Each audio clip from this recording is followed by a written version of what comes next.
Mike, here we go. I'm gonna try not to lead you anywhere, but I still may. The win totals that people are putting on this Patriots team this year are high. High enough where they would be in the wild card conversation late in the season. Just what is your feeling? Let's go macro and then we can break it down a little bit. What's your feeling on those kinds of expectations? Let's say 9 wins is an expectation. What do you think of that? Fair. Okay. That's the first word that comes to mind.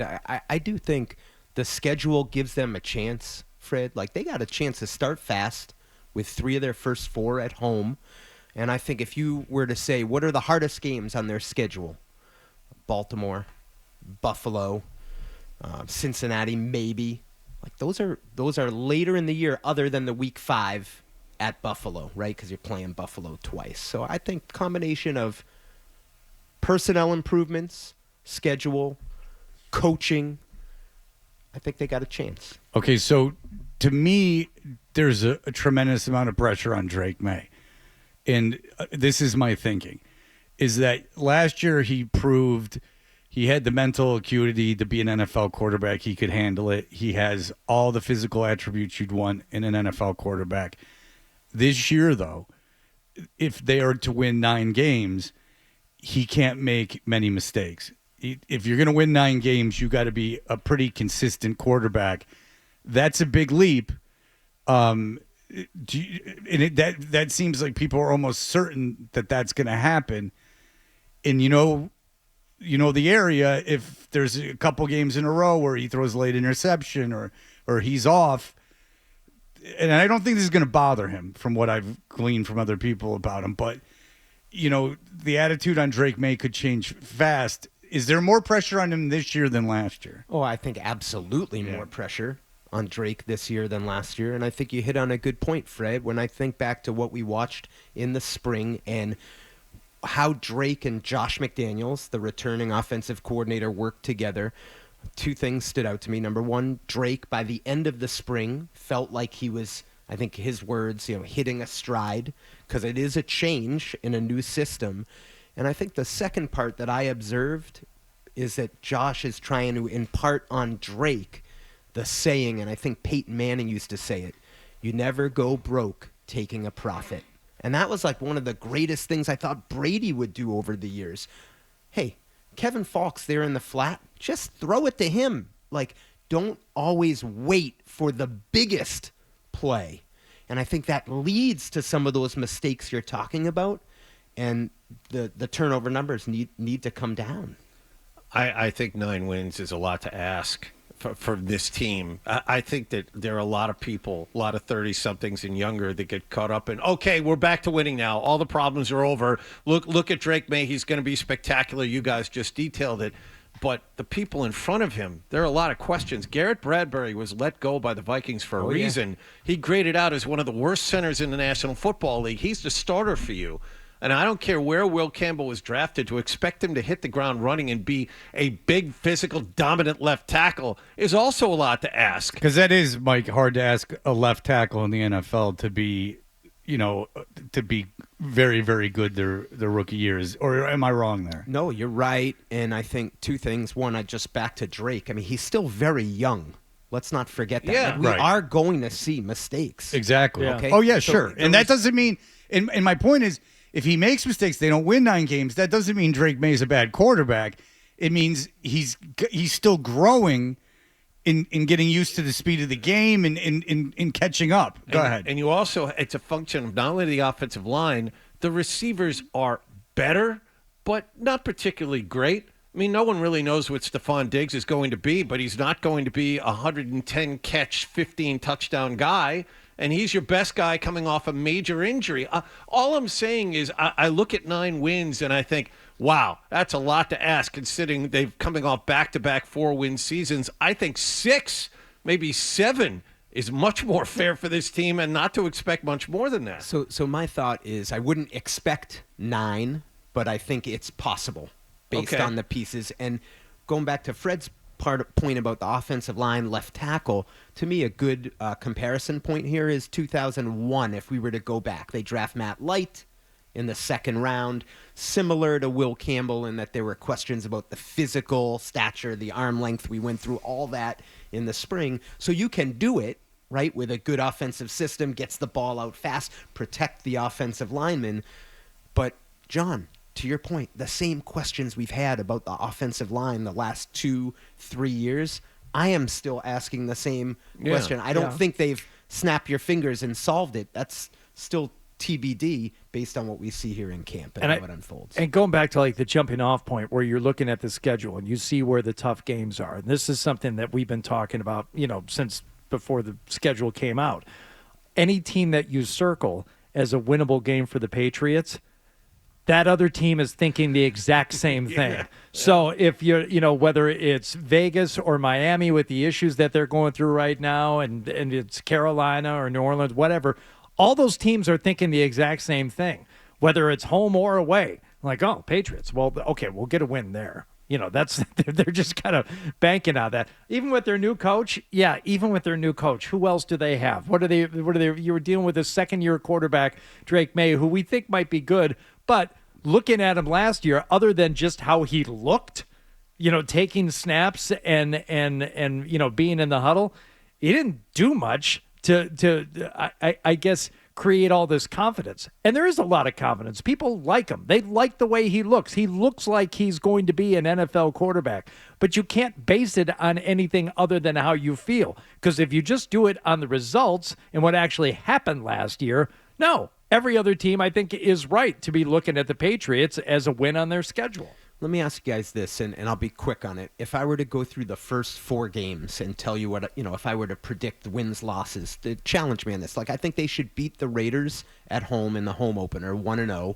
Probably lose at Miami week 2 just because it's always tough down there, 1-1. Come back home against the Steelers. Tough game week 3. Aaron Rodgers, baby. I'll even call it a loss. I mean, they lost to Aaron Rodgers last year in week 3 at the Jets, so they're 1-2, and then home against the Panthers in week 4. I feel like they should win that game. You're 2-2 coming out of September, so you've sort of held serve, for lack of a better term, and then you're going into October. So you got a chance, is what I'm saying, just to get off. I mean, agree, disagree.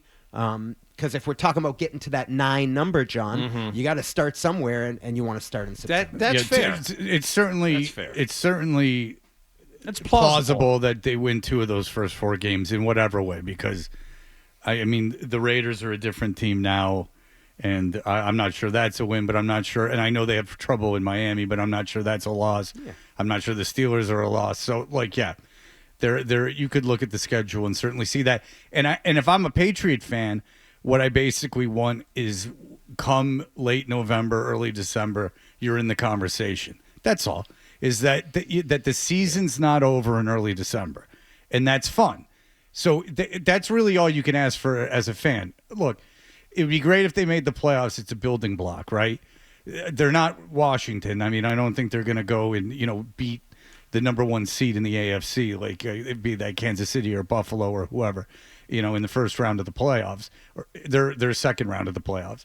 But there's a chance. If there's a chance in December for them to make the playoffs, I would look at that as a hugely successful year, because the Decembers have been brutal, absolutely brutal around here recently over the last few years. Just a thought on that, Fred. Last year, remember, they had the late bye, and then they go at Arizona coming out of the bye, already eliminated from the playoffs. And I'm sitting there, guys, and we've had tremendous good fortune as reporters, fans with this team going back to, call it 1993, even with Bill Parcells, but even the Belichick years, right? And it's a whole new world when it's December 7th, you're entering the bye, already eliminated from the playoffs, and you're thinking to yourself, am I supposed to already be reporting on the draft, which is in April? So to your point, Fred, avoid that and then bring it to the current situation. Why this weekend, to me, what should people know that are following this team? They had their rookies come in, and they had their quarterbacks and players coming back from injury report. We know the rest of the players reporting tomorrow. Stefon Diggs was there. I know that for a fact. And he was not placed on the physically unable to perform list or the non-football injury list, which tells us I believe they expect him to be on the field for the first practice Wednesday. So if you're looking for momentum just to start camp, right? Like this is a good place to start. Like Absolutely. that is Yeah. significant Good start. development to me. Oh, absolutely. Yeah, Stefon Diggs, like a receiver, a veteran receiver that shows up and is ready to go. Yeah, absolutely. And just to follow up on that, I love to tell the story. When Randy Moss first came to the Patriots in 2007, and we were watching practice, and I watched him run, and I said, "Oh, I've never seen that. Like he is going so fast, but it looks so effortless." And so I always have said, who's the next Randy Moss, but who looks different when you're watching practice as a reporter? And I don't want to say Stefon Diggs is Randy Moss. Please don't take it this way. But when I was watching the drills in the spring, and maybe this speaks to the rest of the receivers. Yeah. But he looks different, guys. Yeah, I mean, Diggs is looks a different. is a Pro Bowl receiver. I mean, Diggs is a guy who's had a tremendous amount of success in the league. Do you have a game for us today, Mike? I have a game in the spirit of Dan Roach. Roachy one time came in. I think he had like a game of trivia or something like that. So, I love concerts. So I sent in one short video clip from each concert that I've been to this off season, and I want you to guess.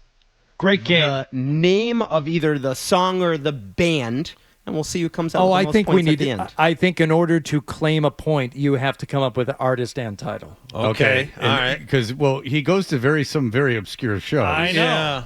All right. What if it's not in English? I mean, then we're gonna have a problem. All right. So these are all shows you've been to, and these are videos that you've taken, or are these taken from the internet? These are videos I've taken, shows that I've been to since, call it, early May.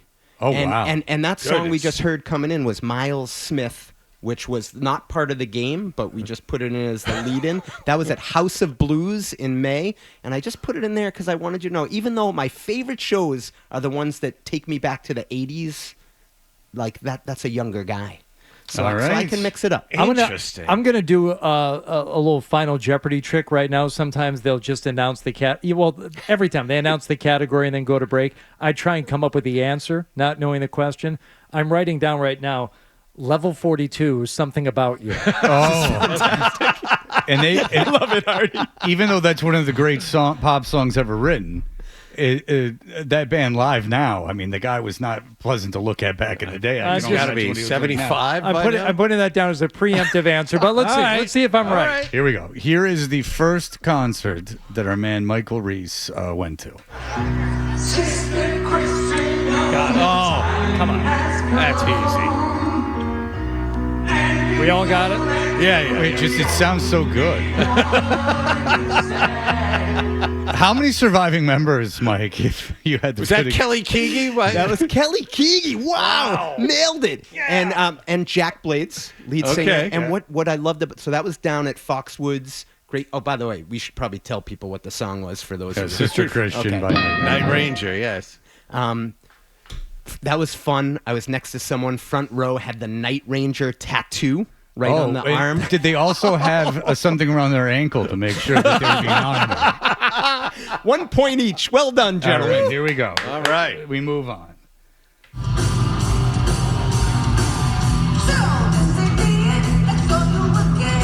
Oh, yeah. I know. Okay. Yeah. Okay, There we all got it. We all got it. It's Yeah. Heart Heart Barracuda. Barracuda. Well done. Agganis Arena in Boston. Tough part about that show, Ann Wilson playing through pain, left elbow injury, slipped on some ice, was singing in a wheelchair. But Whoa. you gotta respect the effort. How did the Wilson sisters look?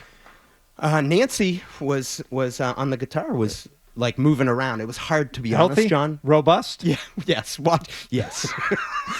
2 points. Well done. Wait, so the injured We're off one? to a good start. I tried. Wait, so Artie, I was the tried. injured one the bigger one or the smaller one? Which one was injured? The bigger one was injured. Yes. Oh, so it was a lot like seeing him 20 years ago. That was what I was. Was she submerged in water like she was in the entire Dreams video for no So reason? hot. That was the meanest video, and I mean know. that sincerely. Like that was mean. In the video for Dreams, there's Nancy Wilson's like, is it Nancy's the guitar player, right? She's running around like dancing, marrying Cameron Crowe, and then there's Ann Wilson just submerged. Right. Up in to water. her eyes. Up to her eyes in water. They filled up the tub, and then one of the PAs came in and said, "Whoa! We got to take some of the water out." Now that's a science joke. By the way, was the drummer singing in the Night Ranger concert?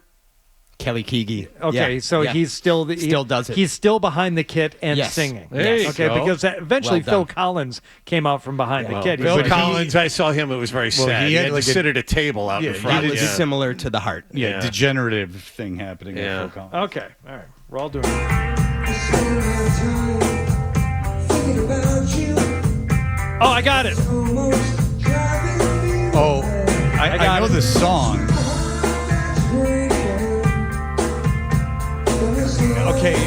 Okay, I think I know. I've got it. Okay, so the song is You Know and I Know. Do you know the song? No, I do not. Okay, so you're out. Since you've been gone away. Yeah. And I I've been ain't missing you. Okay, is that Tom? Nope. That's the first thing I thought of, but that's wrong. It's John Waite. I thought. All right. 1 point for Hardy. right. Fred, you were close. On my list of most underrated 80s singers, right up at the top. Got to see him. City Winery in Boston. Great intimate show. I think that goes hand in hand. Like Coldplay at Gillette. Very intimate. Yeah, I don't think you needed to say intimate in that show. I think that you were over-explaining. Did they wait to start time till you showed up? No, they waited until his basement cooled off enough. All right, here we go. Here's another show Mike Reiss went to.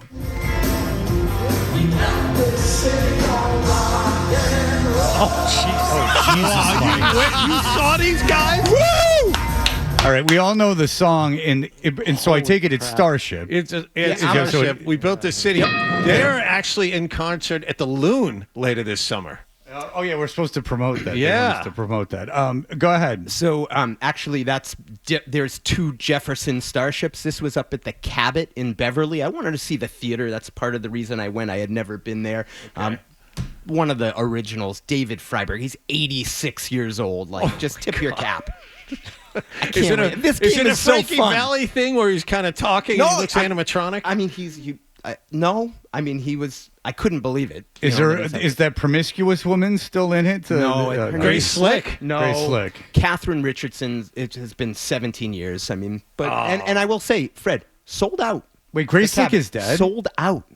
Yeah, well, yeah. I mean, listen, you can get 12 people into anything. Can't wait for you to hear this next one. All right, here we go. Mike Reiss has been to all these concerts. Here we go. How about that? You saw this guy? Wow.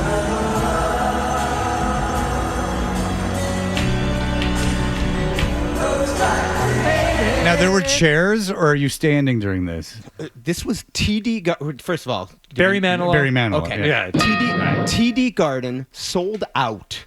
Sold out. Took my dad for his 81st birthday. This was unbelievable. It was unexpectedly the best show. See, out of that I've all seen these this year. people, I would guess, with apologies to the criminally underrated John Waite, according to Mike Reiss. Yes. That Barry Manilow is the one most likely to be able to still go out there and play and sound and sing like he did 40 years ago. Unbelievable. Had people laughing, crying, singing. Great atmosphere. Right, especially for the He wrote 81 years old, for those curious. Didn't 81. he write a lot of commercial jingles too? He did the American Bandstand. And I think he wrote the "Like a Good Neighbor, State Farm That's is right. there." Well, I think he it was the Barry all Manilow what he always composition. was a DIY kind of guy. He was always anti-corporate the entire time. All right, here is Mike Reiss.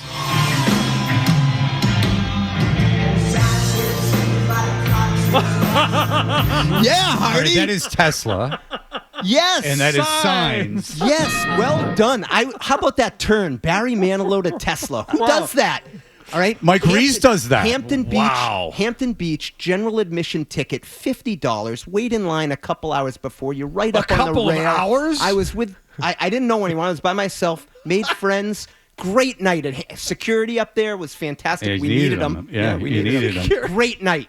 Great Right. job, These guys. are all like in the last few months. Yes. Since what May. a great offseason. This is phenomenal. Best offseason. Mike, we have time for one more, so you pick which clip you want Fred to play: 7, 8, 9, or 10. Was Eddie drunk at the show? I kind of want to do them all. Yeah, let's do them all. Let's just do them all. Okay, all right, Let's that's Rip fine. through them. let's do them all. Mike put the effort in. I'm enjoying this. All right, here we go. Here's Mike Reiss.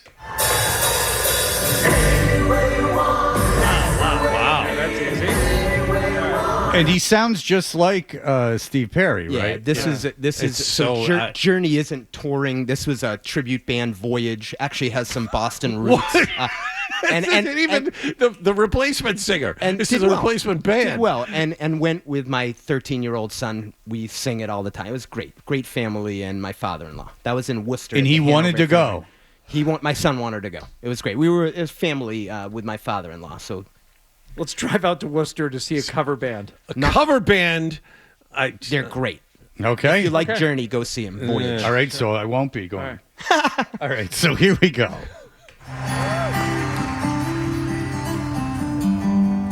James Taylor? Yes. Wow. Yes. I would have said that. I'll too. keep this one James tight. Taylor. I mean, I wanted to do the Tanglewood experience. You know, he plays out there July 3rd, 4th. We were vacationing out there. Me and my wife went to see James Taylor at Tanglewood. How's the voice? 77 years old, Yeah. starting to feel it when Yeah. you're doing the slower songs. I run into him from time to time, James Taylor. He's around. Sold Don't out worry about it. 18,000 there. Oh, yeah. Oh, yeah. Oh, believe me. In the summer, James Taylor, oh, yeah. That's, believe me, everyone goes there. That sells out. He could play to whoever he wanted to out there. He'd play to a million if he wanted to. All right, here we go.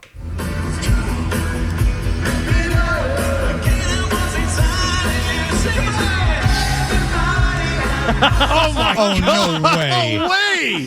Where No were way. these guys? Oh my God. Wang Chung, everybody have fun tonight. Where did you see these guys? Great job, John. This Well, was we all knew. I want your 80s. I want your 80s tour. This is the Rick Springfield thing that he does every summer. Of So course. you had Paul Young, Wang Chung, John Waite, saw him on the double, and then Rick Springfield. I put that one in there. That was in Connecticut. I have a friend of mine who loves Rick Springfield. We're like, let's go. All right, big soap opera guy. Now, did Wang Chung do that song twice, or did they? What did they do? They've got a couple. They've got a couple other ones, but they're like where there's 4 acts. They only played like call it 5-6 songs. Okay, so you That's could- actually tolerable. yeah. Well, You guys are crushing this. Great job. all right, here Thank we you. go. Oh, got it. I know this song. Yeah.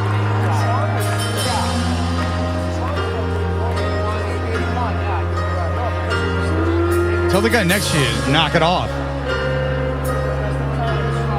Did Joe go to this with you?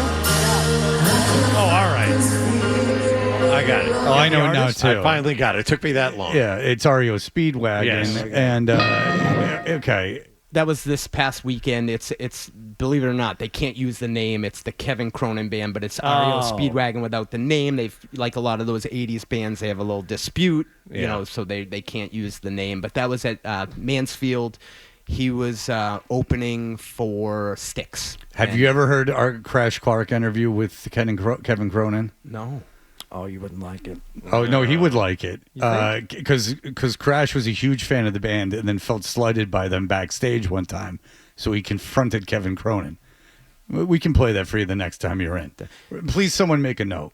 Hardy with the win by 1. Oh, certainly. But great job, guys. Well great deserved job. win by Hardy. Well done. I knew it was Waits of some sort. I didn't know the first name. All right, Mike. Look forward to talking to you all season. You're the best. Thank you for coming in back with a at you. game. See you, Mike. Awesome. If you like that clip, and how could you not? Check out more videos from Toucher and Hardy here. Point slightly up and to the left. For more Patriots analysis and opinion, hit this playlist. Point slightly down and to the left.